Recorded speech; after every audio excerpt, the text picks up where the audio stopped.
ٹیکیوں کا استعمال یعنی ٹیبلٹس کا استعمال کرنے سے روزہ ٹوٹ جاتا ہے۔ جواب: دل کی بعض بیماریوں کے لیے ڈاکٹر ٹیکیوں کا نسخہ دیتے ہیں۔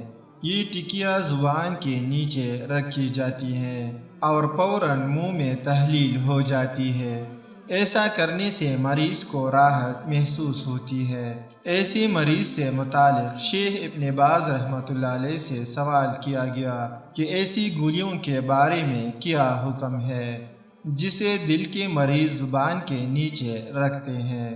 وہ روزہ بھی ڈاکٹر کے مشورے سے رکھتے ہیں، لیکن بسا اوقات افطار سے چند منٹ پہلے دل میں درد شروع ہو جاتا ہے تو اپنی زبان کے نیچے رکھ لیتے ہیں تاکہ آرام مل جائے۔ شیخ نے جواب دیا، زبان کے نیچے گولی کا استعمال کرنے سے روزہ ٹوٹ جاتا ہے، اس لیے کہ عمدن اس کا ذائقہ حلق کے نیچے اترتا ہے۔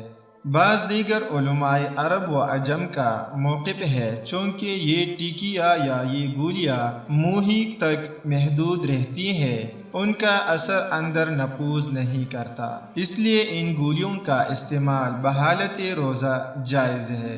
بہرحال یہ مسئلہ اختلافی ہے۔ میری نظر میں یہ موقف درست معلوم ہوتا ہے کہ اگر اس ٹیکیا سے اثر حلق سے نیچے اترتا ہے تو بلا شبہ، مگر اس کا اثر زبان تک ہی محدود رہے، حلق سے نیچے نہیں اترے تو روزہ فاسد نہیں ہوگا۔ اس صورت میں یہ مثل کلی کے ہوگا کہ جس طرح کلی سے پانی کا اثر معدے میں خلول نہیں کرتا، ٹھیک اسی طرح ٹکیا کا بھی اثر ہو تو اس سے روزہ نہیں ٹوٹے گا۔